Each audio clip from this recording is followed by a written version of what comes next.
Hello everyone, welcome back to IBS. Today we are going to discuss about 4 generic descriptive competency. So without wasting time, let's jump to the topic. 4 generic descriptive competency में ये 4 main points है जिसको हमें master करने की जरूरत है. Super efficiency, super quality, super innovation, super customer responsiveness. So कुछ ऐसे कंपनीज हैं जो इन चीजों के लिए जाने जाते हैं. ठीक है. सुपर इफिशिएंसी की अगर हम बात करें तो सुपर इफिशिएंसी का क्या मतलब होता है. तो सुपर इफिशिएंसी का बेसिकली मेन ऑब्जेक्टिव होता है कि achieve maximum utilisation of resource and maximum production with absolute no wastage or no room for wastage. So there is no wastage. This is the whole and sole purpose of super efficiency product. So basically ये एक art है जिसके through हम एक super efficient product बनाते हैं जो कि कॉस्ट इफेक्टिव हो और इसका हाई वैल्यू कस्टमर को दे सकें. उसके मेन 3 क्राइटेरिया हैं. ठीक है. सो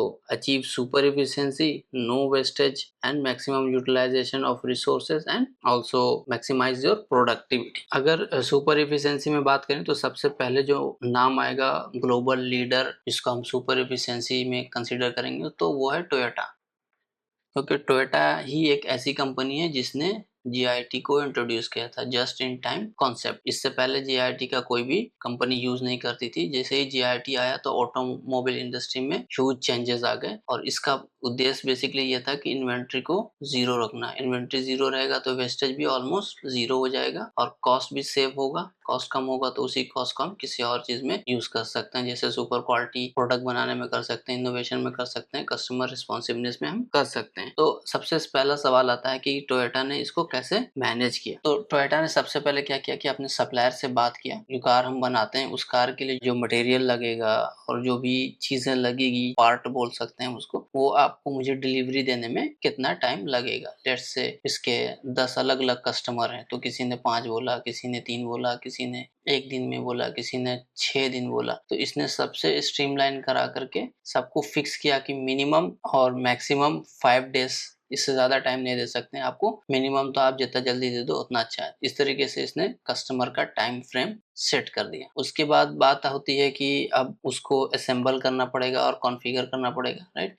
तो इनमें कितना टाइम लगेगा ये इंटरनल है. तो इसमें भी इन्होंने प्रोसेस को डिजाइन किया और फाइनल किया कि 5 डेज के अंदर हर हाल में हमें इसको बना लेना है, असेंबल कर लेना है जब हमारे पास सारे पार्ट्स आ जाए. तो उसके बाद फिर उसको शोरूम तक ले जाना, फिर ट्रांसपोर्ट करना, इन सब में कितना टाइम लगेगा तो उसके लिए भी मान लीजिए 5 डेज का टाइम लगेगा. तो सब मिला करके इनको जहाँ पे जीरो इन्वेंट्री रहेगी और वो इन्वेंट्री आपको कस्टमर को देने में 15 दिन का टाइम लगेगा. अब इसके लिए क्या हुआ कि इन्होंने अपने शोरूम पे एक डम्मी कार इस तरीके का बना लिया. जितने भी कार है वहां पे डम्मी है या फिर सिर्फ 1 पीस रखा है, वो नॉट फॉर सेल है. ठीक है. ताकि कस्टमर जो आएंगे उनको हम दिखा सकें कार का फीचर, उसके बारे में एक्सप्लेन कर सकें. फिर उसके बाद उन्होंने कस्टमर को बोला कि आपको कैसा प्रोडक्ट चाहिए, क्या फीचर चाहिए. ठीक है. फीचर कैसा चाहिए, क्या चीज आपको नहीं चाहिए, जो फीचर नहीं चाहिए उसको हम हटा देंगे. और इस तरीके से उनके सारे जो रिक्वायरमेंट थे उसको फुलफिल किया.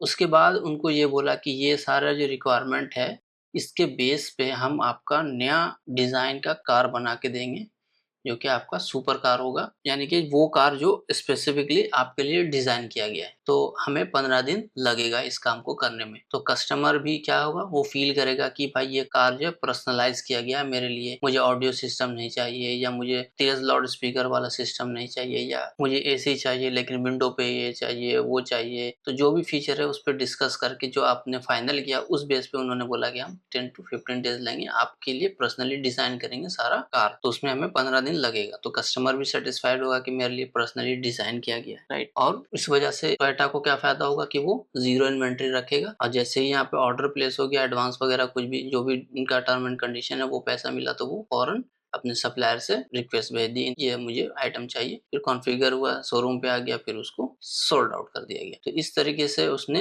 अपना इन्वेंट्री का सारा कॉस्ट बचा लिया. और इन्वेंट्री ये है वो वैसा कॉस्ट होता है करंट एसेट के अंदर जो कि कहने को तो वो करंट एसेट है लेकिन वो कन्वर्ट नहीं होता आपके कैश में. जैसे आप कैश कन्वर्शन साइकिल अगर जानते हो तो उसमें आपको पता होगा कि कुछ ऐसे कैश होते हैं जो इन्वेंट्री है.